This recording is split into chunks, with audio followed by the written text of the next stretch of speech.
3. And we are live! Good evening, everybody, and welcome to Mishnah Mastery with our live virtual studio audience as we, please God, finish Maseches Kerisus tonight. Hopefully, we will get through chapters 5 and 6, and then we will be moving on next week to a new Masechta, edging ever closer to the end of Seder Kodshim. So let's get it up on the screen for you guys. What say we get ourselves underway? Here we go. So, excuse me. So everyone can see, hopefully, the words on the screen. Chapter 5, where we are talking about how one transgresses the violation of Me'ilah, misappropriating temple equipment, temple sacrifices, things that have been dedicated, etc., etc. Now, there's 3 main ways that you... Oh my gosh! Rabbi Nick! You're reading from the wrong thing. Let's try that one again. No, maybe I haven't prepared anything then. Let's give this another go. Chapter 5 of Maseches Kerisus, not Maseches Me'ilah, I thought that was a bit odd, is going to be discussing the prohibition of eating blood. That's what we're going to start with tonight, guys. The prohibition of eating blood. So, if a person consumes blood, which they shouldn't be consuming, and they do this by accident, then they would bring a korban chatas. But we are going to see that is only if it was the life blood of the animal, because the Torah says that life is in the blood. So the Mishnah says, Dam shchita babahema. If one consumed a kazayas of blood that came at the time of shechita, of a domesticated kosher animal, bachaya uva ofos, or with a undomesticated animal or a bird, bein tameim, bein tahorim, whether it was kosher or non-kosher. So all of that keep in your mind. Dam nechira. Dam nechira is blood which comes forth when you stab or pierce an animal. V'dam ikur, blood that comes about through cutting the windpipe in an upward motion instead of a smooth shechita motion. So I guess cutting lengthways rather than widthways. So that is dam ikur. V'dam hakazeh shahanefesh yotzo bo chayavim alav. Or if it's dam that comes about through bloodletting, through which the soul departs. So what does that mean? It means that it's spurting blood, and he's not necessarily going to die from that. But if he was to be left to keep, if the animal was to be left with all that blood coming out of him, then he would eventually be drained and he would die. So that's what it means when the shahan nefesh yotzabo, that the spirit, the life force of the animal could come out. Chayavim alav. If a person consumes a kazais, an olive bulk of blood from any of these types of sources, then chayavim alav, they're going to have to bring a korban chatas. Dam hatcho, blood which comes from the spleen. Dam halev, blood which comes from the heart. Dam beitzim, blood which comes from the eggs. Dam dagim, blood of fish. The dam chagavim, and blood of grasshoppers. Dam hatamtsis. What is dam hatamtsis?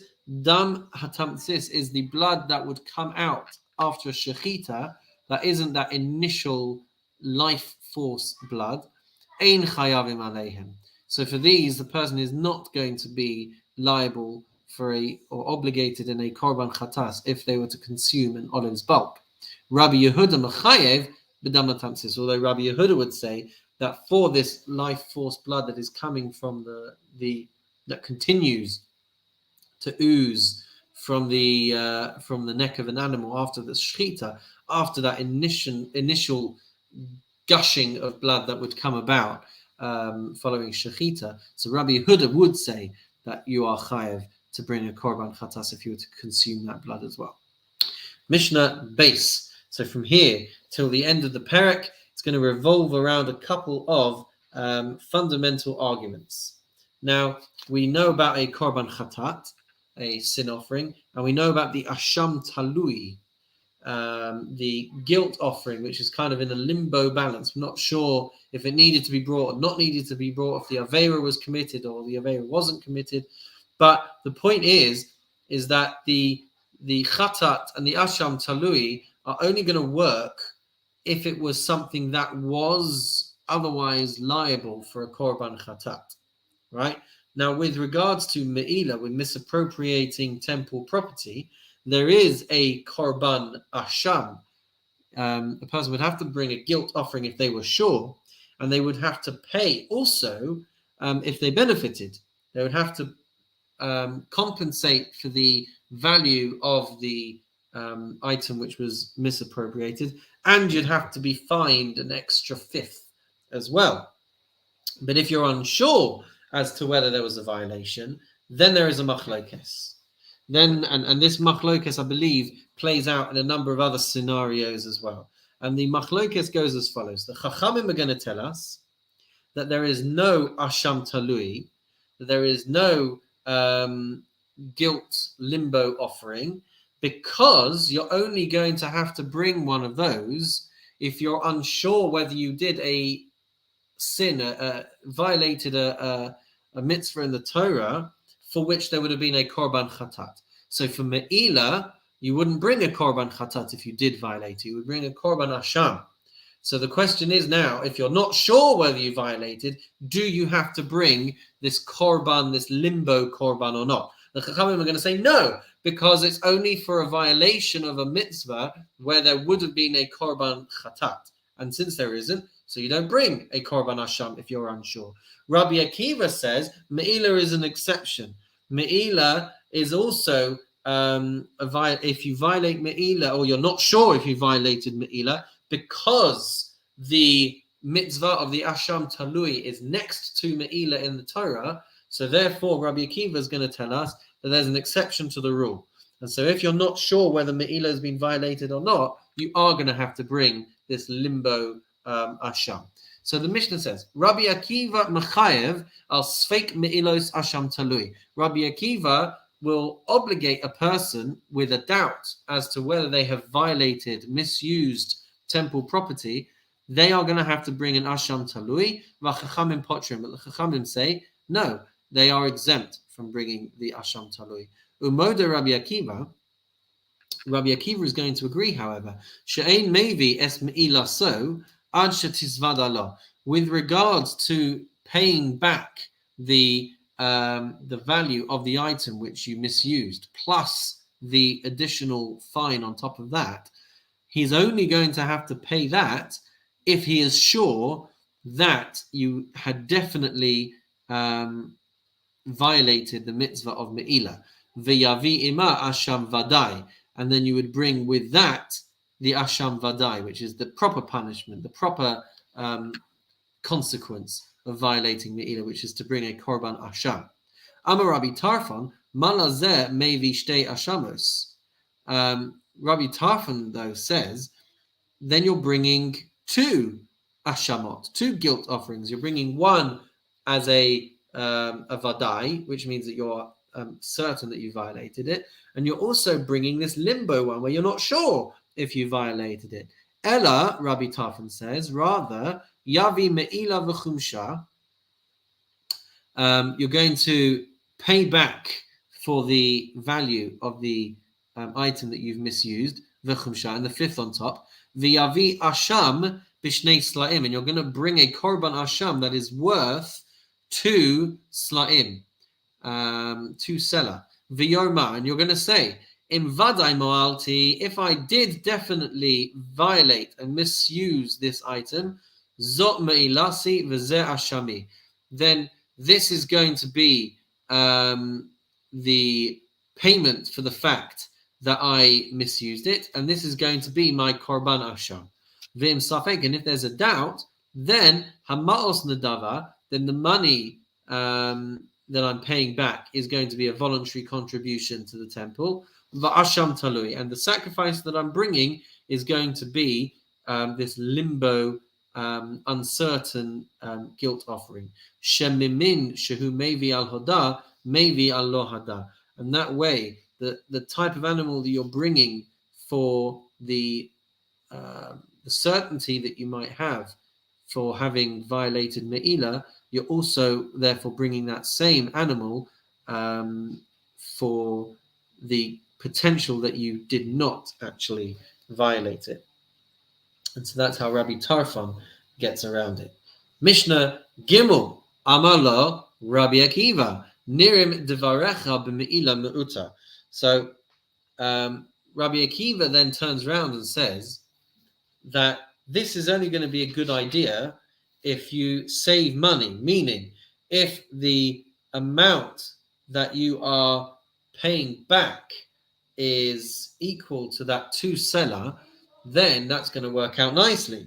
But if the amount really that you have to be paying back is worth more than that, then you're only going to really want to have to pay that back if you know that you violated it. You don't want to have to be paying a fine and a penalty on top of a fine for something that you might not have done. So if you're anyway having to spend that kind of money, then it works out nicely. But if really you're owing significant amounts more to the Beis Hamikdash for what you might not have done, then you're not going to want to be in that situation. So Amar Rabbi Akiva, Nirim Devarecha b'Me'ilah Muata. So I can certainly see what you're saying. You seem to be correct. If the Me'ilah Muata, if it's a small amount that you will have misused. Hare Shaba and Yado Safek Me'ilah b'Mea Maneh. But if you've got a situation where we're not sure if you've misused something that was worth 10,000 dinar, where something that is worth 100 maneh, lo yafeh lo sheyavi asham b'shtei slaim va'al yavi safek me'ilah b'ma'eh manas. And then it's not really going to work for you to bring something that is worth two seller and to not bring payment for the 10,000 dinars that you might be owing. So that's not going to work. Hamode Rabbi Akiva le Rabbi Tarfon b'Me'ilah Muates. But Rabbi Akiva would agree that if it was a small amount, then that is going to work.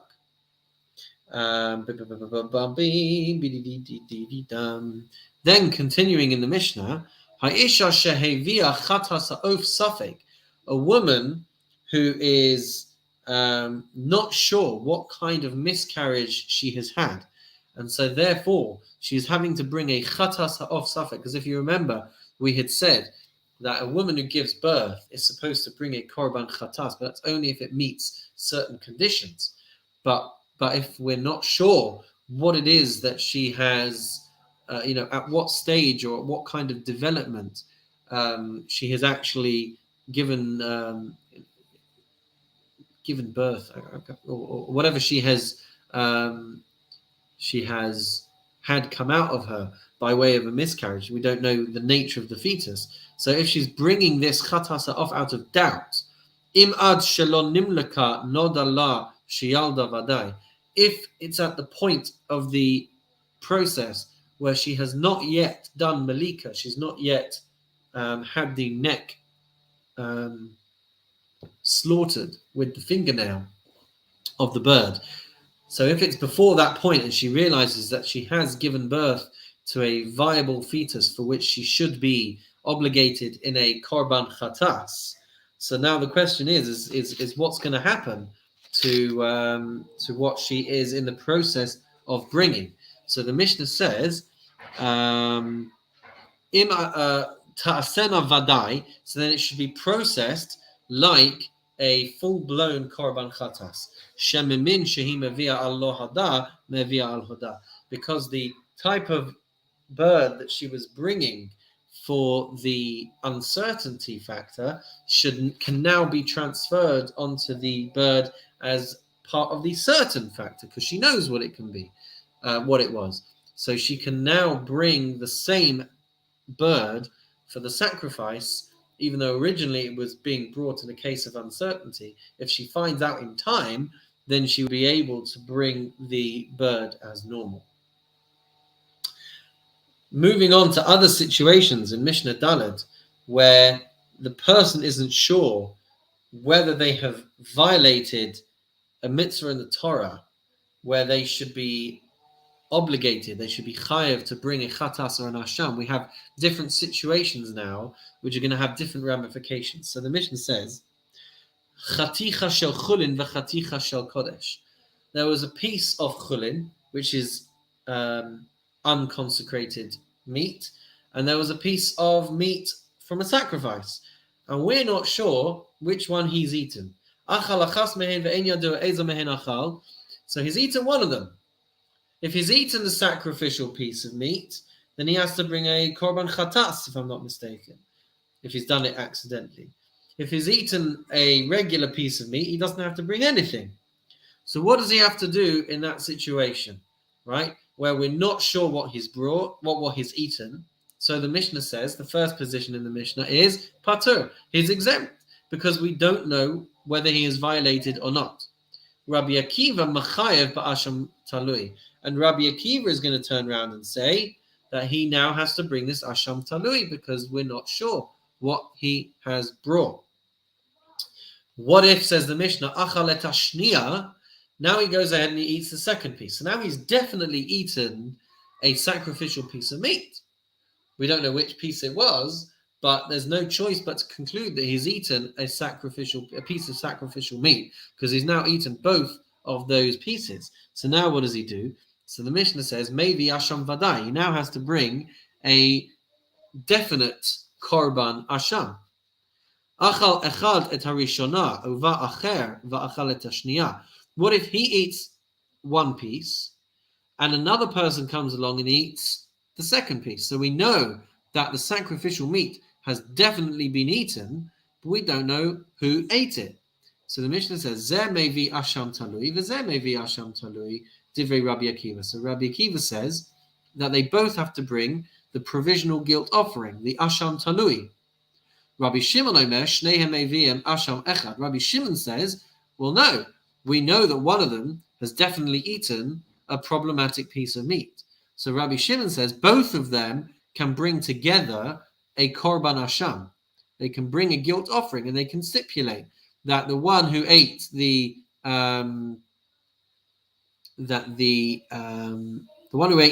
sacrificial piece of meat should be the one who is kind of bringing this animal, and the other person is sharing in the bringing of that animal, and vice versa. And in that way, says Rabbi Shimon, you've definitely brought a korban asham because we know that there's been a definite violation, but we've bypassed the fact that we have this uncertainty about who it is that ate it. Rabbi Yossi omer ein shnayim meviim asham echad. But Rabbi Yossi says you can't team up and have two people bringing one guilt offering, right? And so therefore Rabbi Yossi is going to have a consistent point down the line here, I guess, that they both have to bring the asham talui, the provisional guilt offering, because you can't split, you can't go splitsies on the korban asham. Now we've got another case which we have to consider. Mishnah hey, chaticha shel chulin v'chaticha shel chelev. So you've got a normal piece of meat, of fat and of meat, and a piece of fat which was forbidden to be eaten. He's eaten one of them and he doesn't know which one. Says the Mishnah, Mevi Asham Talui. Then he brings the provisional guilt offering. Achalet Hashniya, Mevi Chatas. If he goes ahead and eats the second piece, now he's definitely eaten the fat, he has to bring a korban chatas. If he eats one piece and somebody else eats the second piece, so Rabbi Akiva, like we saw in the previous mission, says they both have to bring an asham talui. Rabbi Shimon omer, shnehem meviim chatas echad. They both share and partner up and go splitsies on a korban chatas. Rabbi Yossi omer, ein shnayim meviim chatas echas. Rabbi Yossi says you can't have two people sharing responsibility for a korban chatas. there's no certainty. So therefore, they can't bring it like that. They're going to have to bring their own asham talui. Mishnah Vav. We now have a piece of forbidden fat and a piece of sacrificial meat. Why is this different? Because in this instance, we know that he's definitely eaten something problematic, but we don't know which piece is eaten. And as a result, we don't know if he has to bring a korban asham for a piece of sacrificial meat or a korban chatas for a piece of forbidden fat. So we're not sure what penalty, what punishment, what korban he has to be bringing. So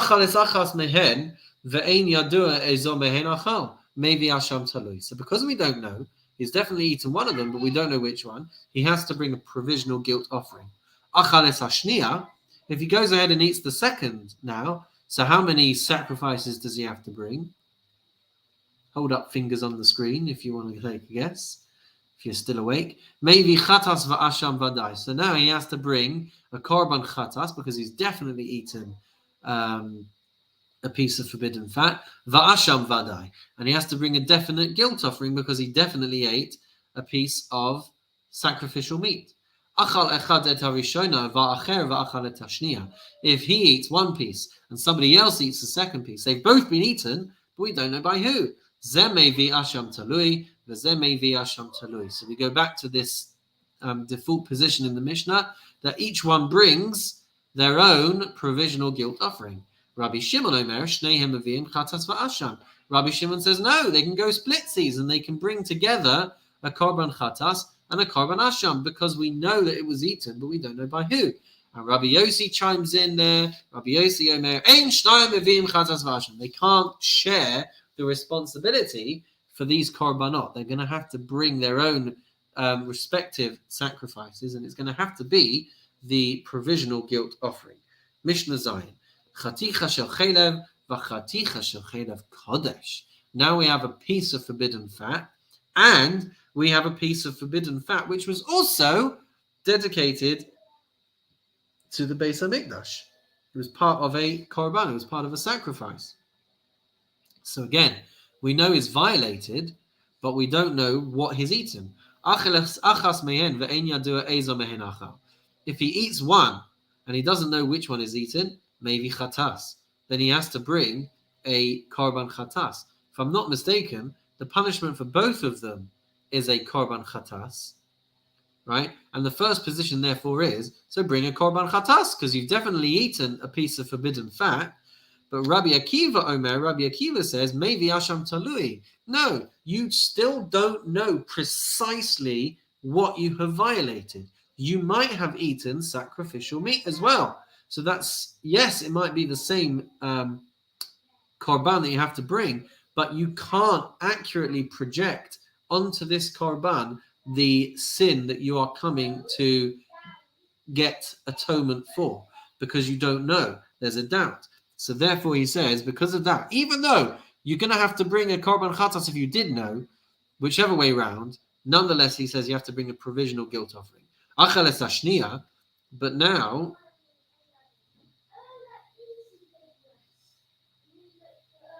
okay, going to have to see if that holds weight in a minute. If he now eats the second piece, and so we now know that he's eaten a piece of sacrificial fat and a piece of regular forbidden fat.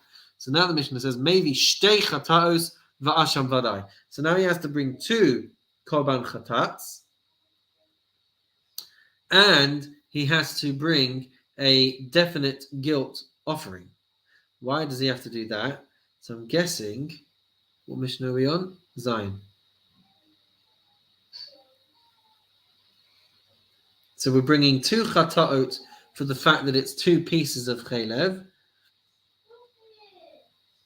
But why are we bringing the guilt offering? I'm guessing that's part of, does it tell you there, Mark?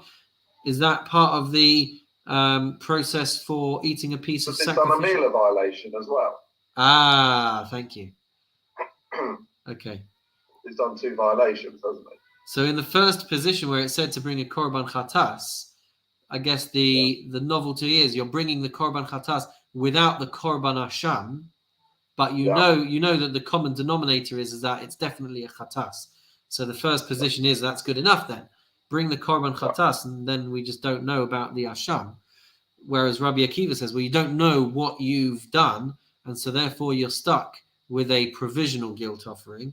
But if you've eaten both pieces, then you're eating two pieces. Then you're bringing two chatats because you've eaten two pieces of meat, and you're bringing an asham because you've violated temple property. You've misused temple property as well.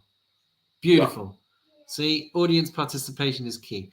Achal echad esa rishona va'acher va'achal esa shniya. So you eat one piece, and then someone else comes and eats the second piece. So we know they've both been eaten. Zeh mevi chatas v'zeh mevi chatas.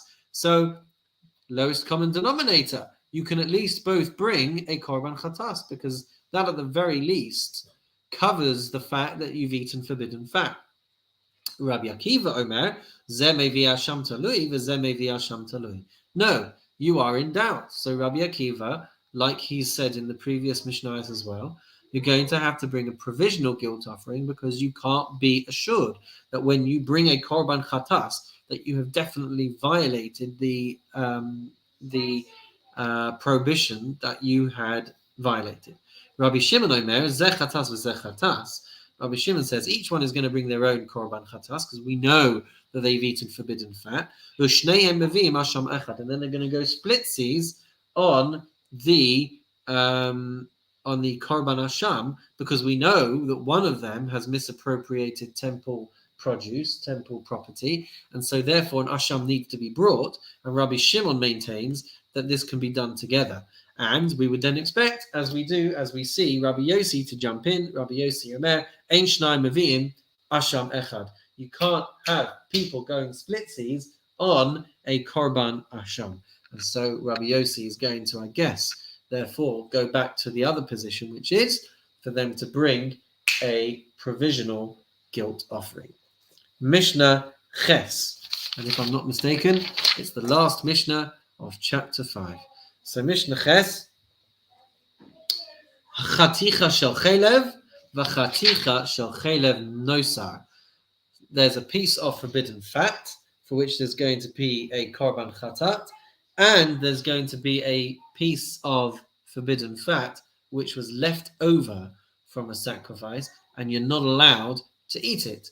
And what's the novel situation over here, therefore, is that you're going to be chayav kares if you ate it intentionally, and chayav chatas if you ate it accidentally. So the Mishnah tells us, achal es achas mehen ve'en yadu es ezo mehem achal. If you've eaten one of them and you don't know which one you've eaten, mevi chatas ve'asham talui. You have to bring a chatas because you know that you've definitely eaten fat, and you have to bring a provisional asham because maybe you ate the piece of nosar, you ate the piece that has expired from its korban timeline. Acheles ashniya maybe shalosh chataos. If you then go ahead and eat the second piece, then you would have to bring 3 korban chatats, 2 for the fact that you have violated eating prohibited fat, and 1 for the fact that it was nosar and you ate it accidentally, and therefore you're going to be chayav for that one as well. Amazing. 3 chatats for 1 piece of meat. You ate 1 piece, someone else ate the other piece. So they're both going to bring a korban chatat because they both know that they've eaten forbidden fat, and they're both going to bring a provisional guilt offering because they're both unsure if they ate nosar, if they ate the leftover expired fat.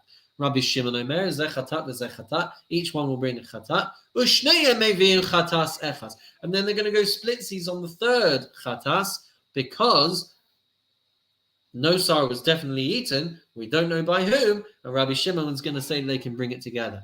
Rabbi Yossi Omer, Rabbi Yossi says, Kol chatas shehi va'al chet ein shnayim mevi'im osa. Rabbi Yossi says, to cap things off for us, that you can't have 2 people bringing a sacrifice together to atone for a sin. Yes, a sin was committed, but if you don't know by whom, Rabbi Yossi is saying you can't be teaming up over here. You can't be sharing the chatas, and so therefore he's going to reject that proposal by Rabbi Shimon.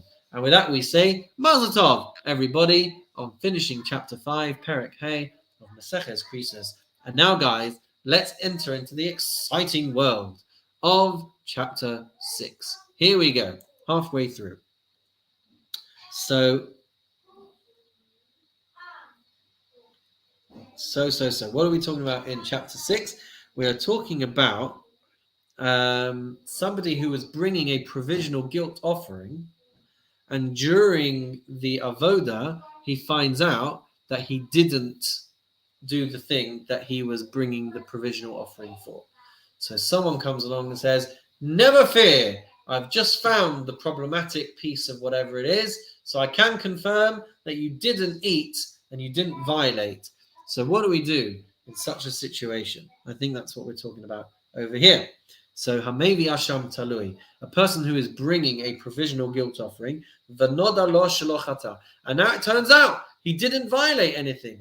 Imad shelo nishchat, if they haven't yet sacrificed the animal, the korban, Yetze v'yireh va'eder divrei Rabbi Meir. So Rabbi Meir says, we've mistakenly consecrated an animal because we assumed he wasn't going to find out either which way. And so this animal, because it hasn't been slaughtered yet, it can go free. And so it can go out and it can graze with the flock because it was a mistake. Never should have been consecrated. Say the Chachamim, orim, yireh ad sheyistarev, v'yimacher, v'yiplu damav linadavar. What you have to do is, you have to leave it to graze in the field until it becomes blemished. And once it becomes blemished, it can be sold. And the money can be used for temple purposes, for voluntary contributions to the Beis HaMikdash. So the Chachamim say, he knew all along that he either definitely did or he definitely did not. We weren't sure.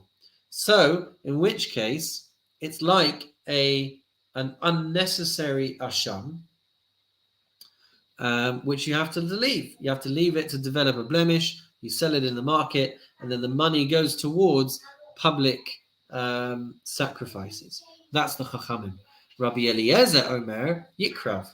Rabbi Eliezer says, once it's been separated out and designated as a korban, it has to be brought as a korban.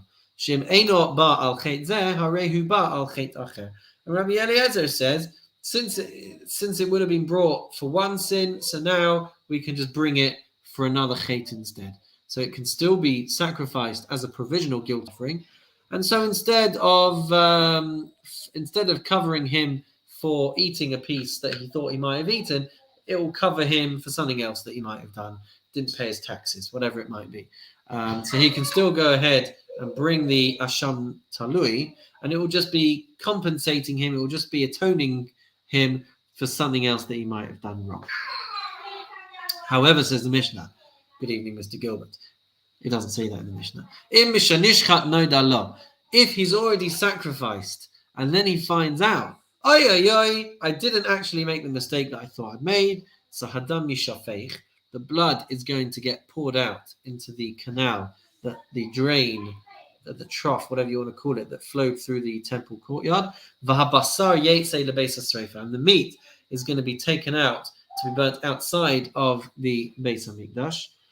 Nizrak hadam, if you've already got to the point in the process where blood was already sprinkled, right? So the process of the korban has been done. It's been shechted already. The blood has been transported and sprinkled onto the corners of the mizbeach. So the atonement, for all intents and purposes, has been done. So then habasar yeyachel. So then the meat can be eaten. So if he's already done the blood, sprinkled the blood, and then he finds out that he didn't make the mistake, so then the Mishnah says that meat will still be processed, the korban will still be processed, and the meat will be eaten by the kohanim. Rabbi Yossi Omer, Rabbi Yossi says, afilu hadam bakos, even if the blood is actually in the process of being transported, and then he finds out that he didn't sin, in which case we would think that the process needs to be stopped. So Rabbi Yossi says, Yizarek. So he says, no, if you've got the blood and it's ready in the bowl, you can go right ahead and you can sprinkle that blood, even though you're going through the motions, you're going through the process of a sacrifice, which never really retroactively never needed to be brought. But Rabbi Yossi says if you're already midway through, finish the process, sprinkle the blood, and give the meat to the Kohanim to be able to eat and enjoy. Mishnah base. Contrasting a definite asham with a provisional asham, what's going to be the difference between the two?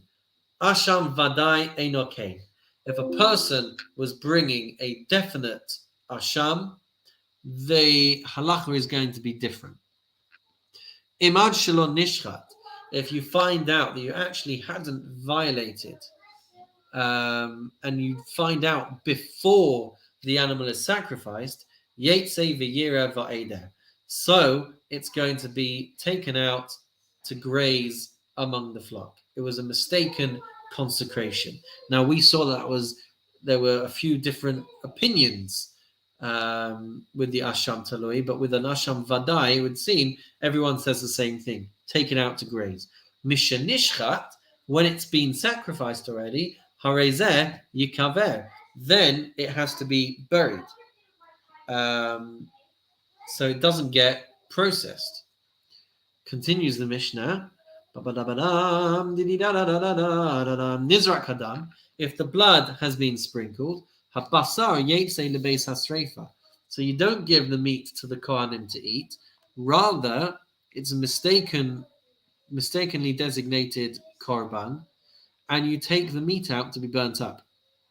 So that is an interesting halacha that would apply to the asham vadai, which didn't apply to the provisional asham. Now, what happens if you were in the middle of processing shor haniskal? So you've got an ox that had killed a person and it's now got to be stoned. So what happens if you find out midway through that actually it hadn't done?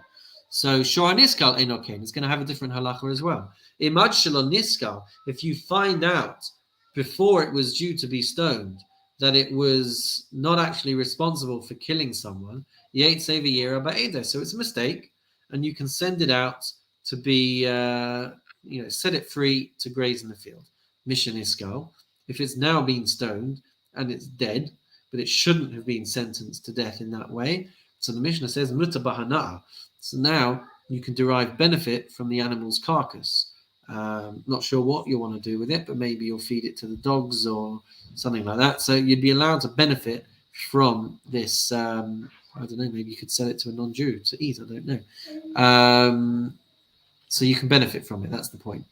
Egla arufa in arcane. It's also going to have a different halacha for an egla arufa. What's the egla arufa? So when a corpse is found in between two cities and we're not sure who should take responsibility for the death of this individual, so they brought a calf and they would break its neck, and that's the process of the egla arufa. So if you find out that actually you shouldn't be bringing an egla arufa, what should happen? So im ad shelo nerfa, if you haven't yet decapitated it, so it's a mistake, and you can send it out to graze again.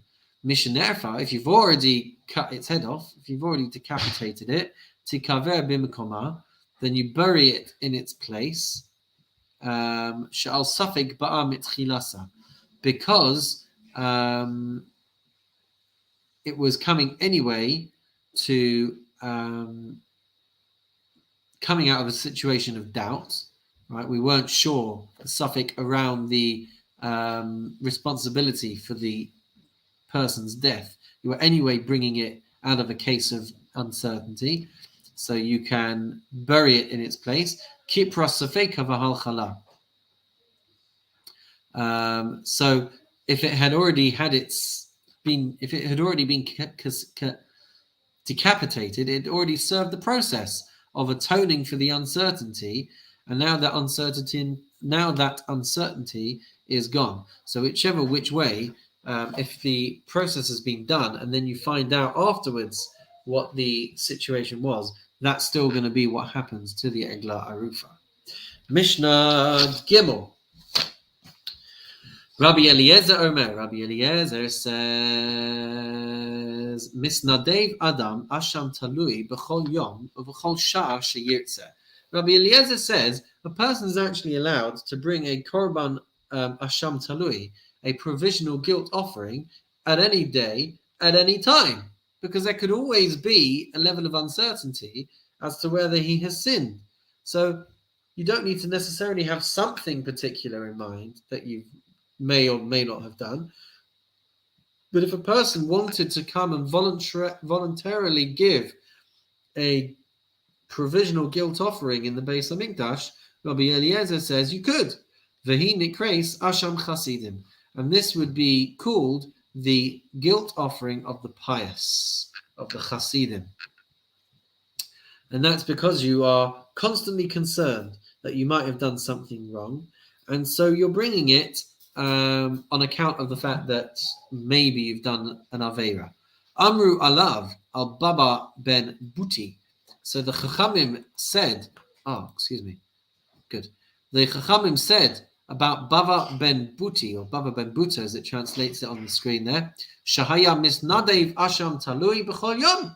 He would in fact bring a voluntary provisional guilt offering every day. So he lived at the time of the Mishnaic sages, at the time of the Tanaim, and he would bring every single day. Chutz me'achar Yom HaKippurim Yom Echad, except for the day after Yom Kippur.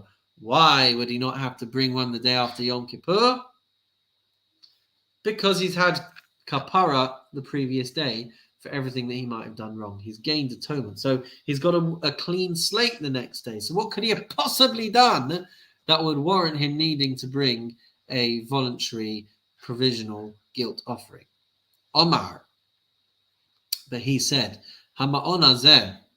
He said he swore by the Beis Hamikdash. Ilu hayu manichim li, if you were to allow me to, hayisi mevi, then I would bring the day after Yom Kippur. Ela omrim li, but people say to me, hamteim ad shetikanes l'safek. They said to me, at least wait until you could have potentially done something wrong. Let's not play games over here.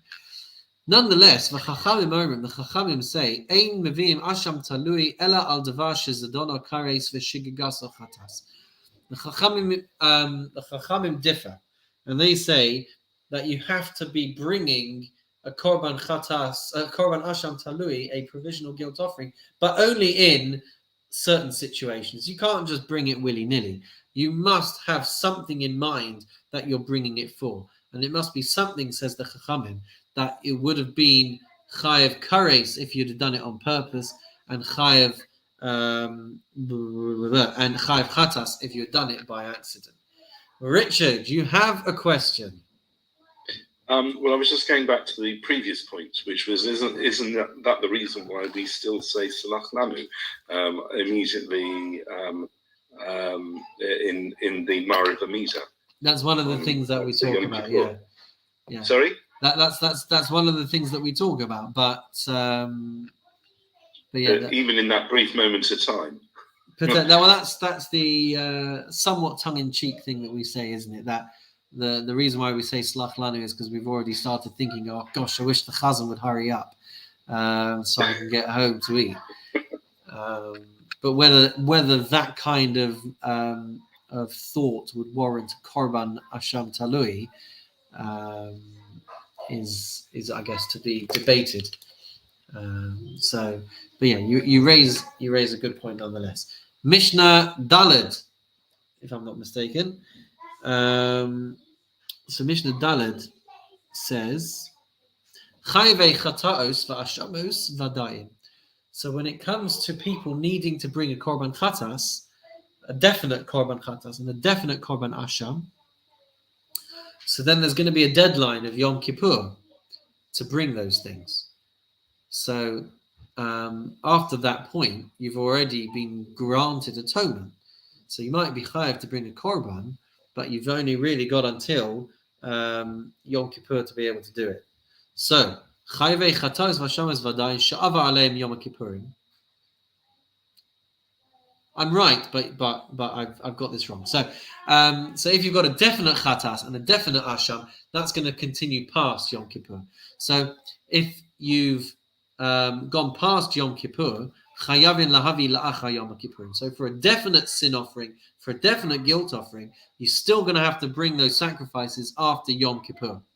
But chayvei asham is tului. But those who are obligated to bring a provisional guilt offering out of an uncertainty, once Yom Kippur passes, Puturim, you're going to be exempt because God knows whether you've made the mistake or not, but God will be atoning you anyway on Yom Kippur for the fact that you may or may not have done it. So once Yom Kippur has passed, you've had atonement anyway, and you're going to be exempt. Mi shaba al yado safek avera b'yom kippurim. Someone who is going through Yom Kippur and a doubt arises as to whether he has violated something on Yom Kippur, afilu im chashecha, even if it was at the end of the day, just as Yom Kippur was going out, the Mishnah says patur is going to be exempt, shekol hayom mechaper, because the whole day is a day on which you could be granted atonement for these mistakes. And so even if you suddenly think to yourself, hang on a minute, did I do something this afternoon during Mincha that I should be bringing a Korban Asham Talui for? I'm not sure over here. I'm not sure if I've done something or not. So Yom Kippur is going to atone for that. Mishnah Hey.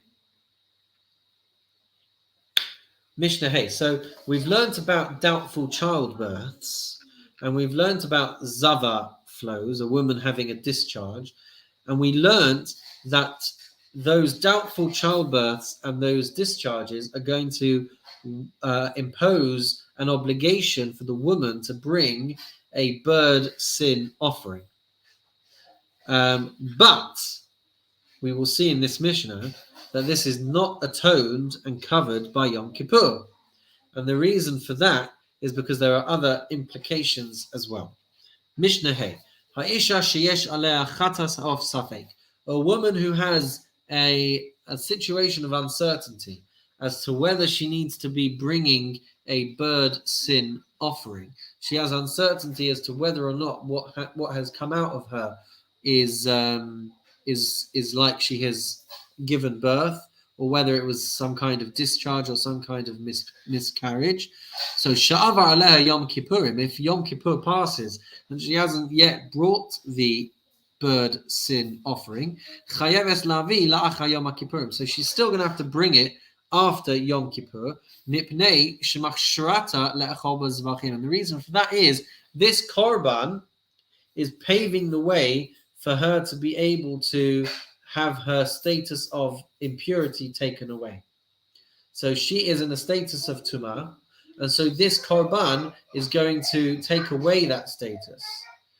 Right? So even though it's in a doubt, and even though Yom Kippur should be atoning for mistakes like this, in this unique circumstance, she still has to bring the korban, because it's actually opening the door for her to now go back to being considered tahor, to being able to eat sacrificial meat, etc. So she has to still bring the korban, even though theoretically Yom Kippur could have been atoning for it.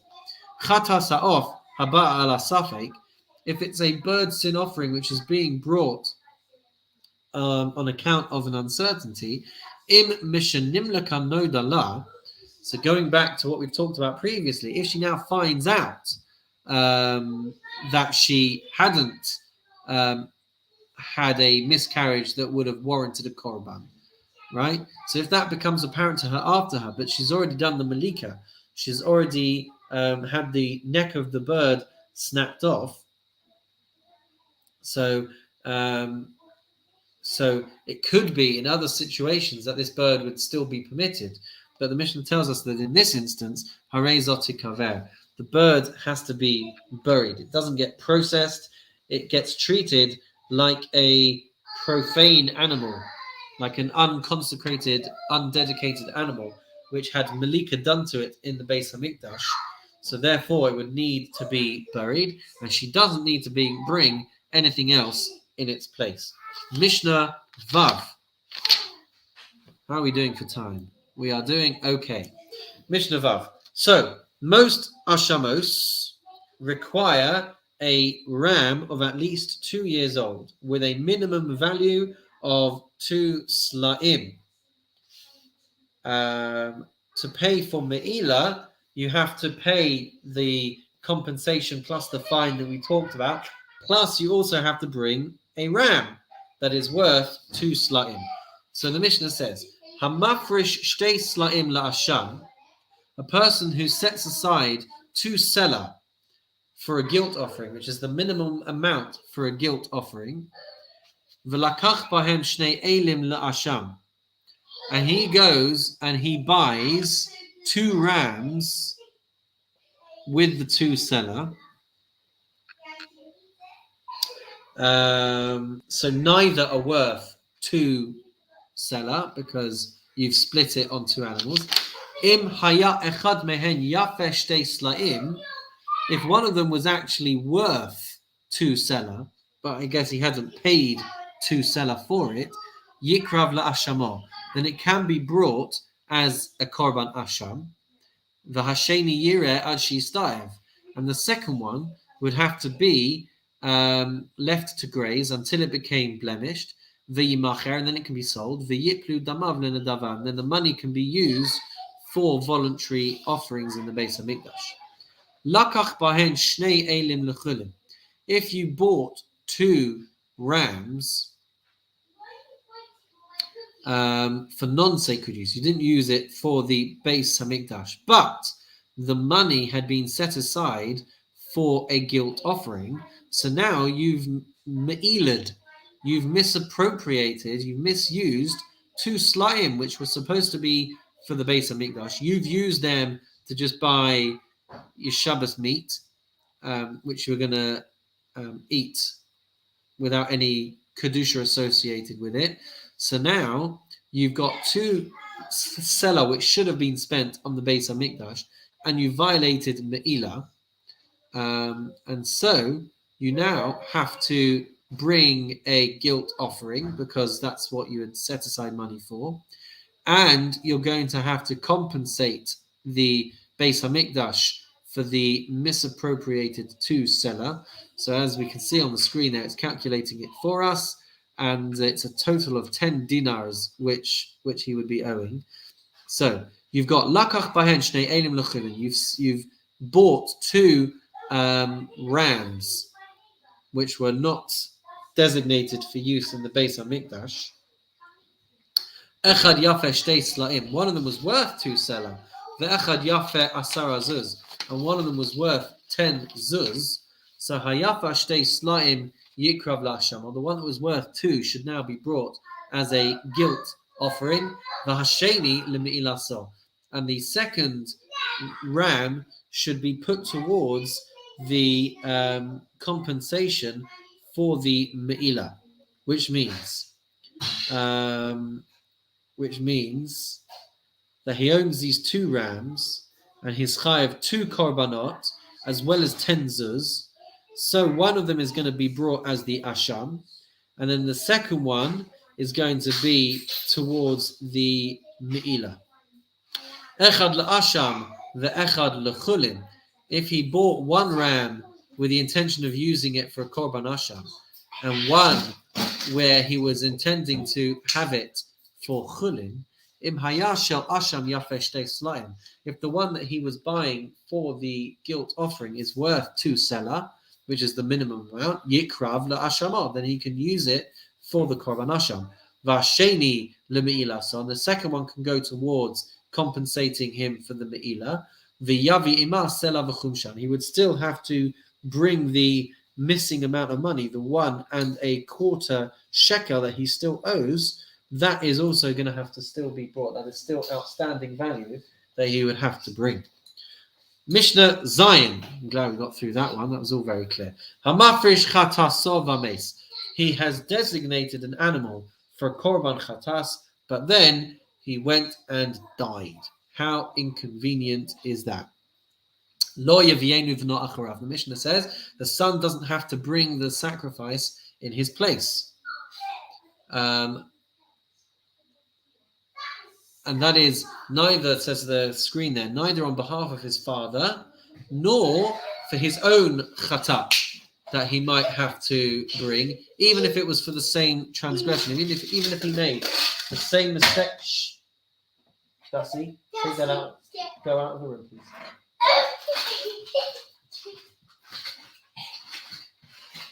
Hey! Lo yavienu v'lo acharav. So the son is not going to have to bring it in his place. V'lo yavienu mechet al chet, and he doesn't have to bring it and reassign it for a different sin. Afilu al chelev she'achal emesh. Even if he had eaten forbidden fat the previous day, the father, lo yavienu al chelev she'achal hayom. The son would not now have to bring for forbidden fat that had been unwittingly eaten that day. Shne'emar korbano al chatoto. The korban has to be brought for that chatat that was designated for. Shehei korbano l'shem cheto. The verse is teaching us that when a person designates a korban chatas, it has to be brought for the chet that was done. Even if identical sins were done by other people, it doesn't get reassigned and redesignated onto something else. And Mishnah Ches, penultimate Mishnah. The Torah tells us there are two ways of designating a korban chatas. One of them is to designate an animal, and one of them is to designate money that will be used towards paying for an animal that will be a korban chatas. Says the Mishnah, Mevi'in mehekdesh kisba. One can bring, Mevi'in mehekdesh kisba se'ira. Money that was allocated towards buying a sheep, a female sheep, can also then be redesignated to buy a female goat. Now, if we remember, there's 3 levels of sacrifice. The money can be put towards buying a sheep or a goat. It can be put towards buying a bird, and it can be put towards buying flour, depending on the wealth of a particular individual. So let's say you've allocated enough money for a sheep, and you now want to go and buy a goat instead. The Mishnah says you can do that. And mehekdesh se'ira kispa. And if you had designated money to buy a goat, you can use that money to buy a sheep. Mehekdesh kispa se'ira. And if you had designated money to go towards a sheep or a goat, you can use that now. Torin uvnei yonah. You can use that to buy the birds instead.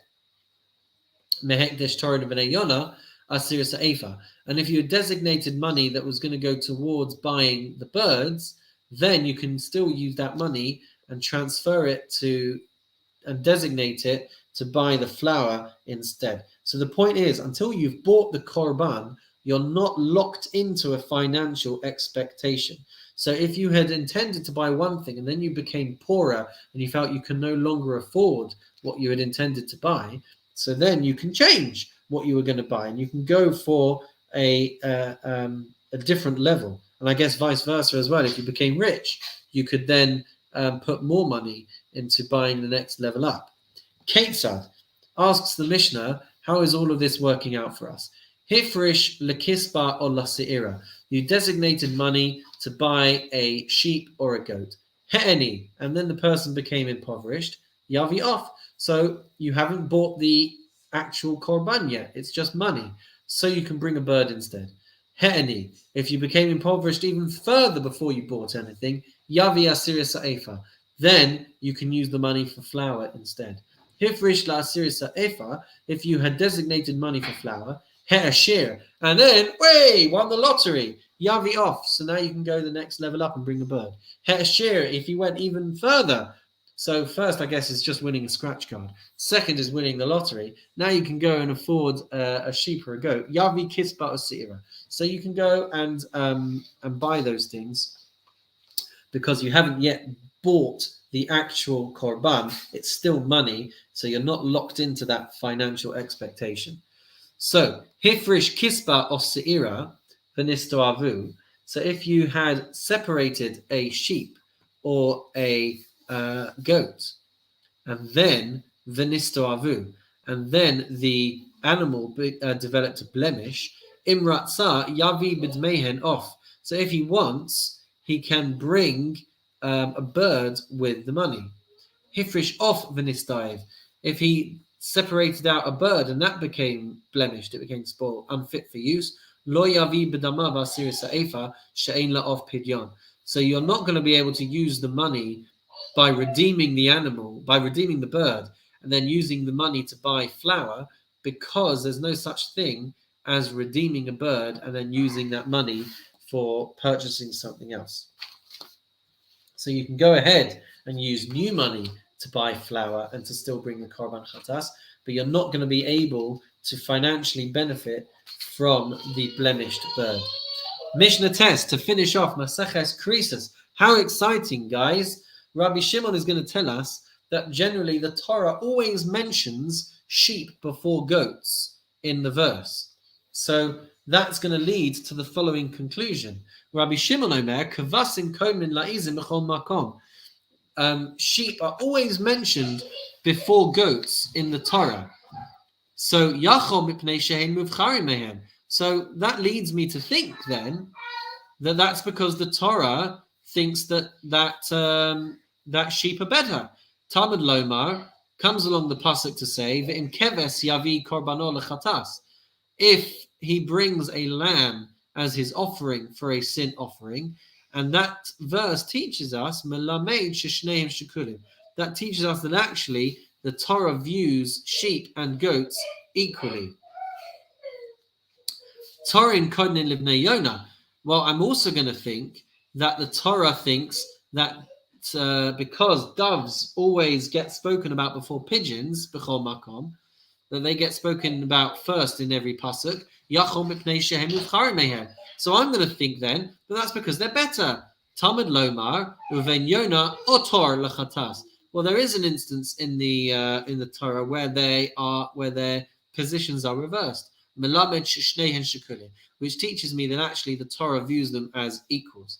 Ha'av kodem la'em b'chol makom. I might have thought that dads are better than mums because the Torah always proceeds talking about men before women, talking about the fathers before women. Kibud av va'em.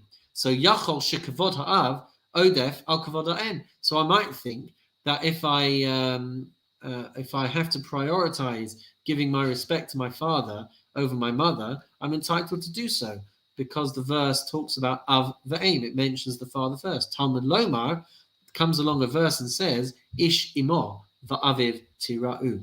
When talking about fearing and being in awe of one's parents, it puts the mother first. So actually, melamed sheshneim shekulim. There we go. For those of you who thought that it's a chauvinistic religion that suppresses women, comes along our Mishnah to tell us that the Torah sees our mum and dad as equals. Aval amru chachamim. Nonetheless, the chachamim say, ha'av kodem la'em b'chol makom mipnei shehu ve'imo chayavim b'chvod aviv. The reason why the Torah puts the father first before the mother is because both the child and the mother are obligated in giving honor to the father.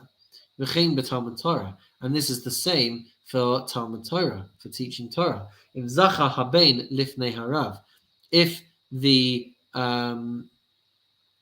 the son was privileged to learn from a particular rabbi, kodem esa'av b'chol makom. So then the obligation due to a rav is going to take priority, going to take precedence over the respect due to a father.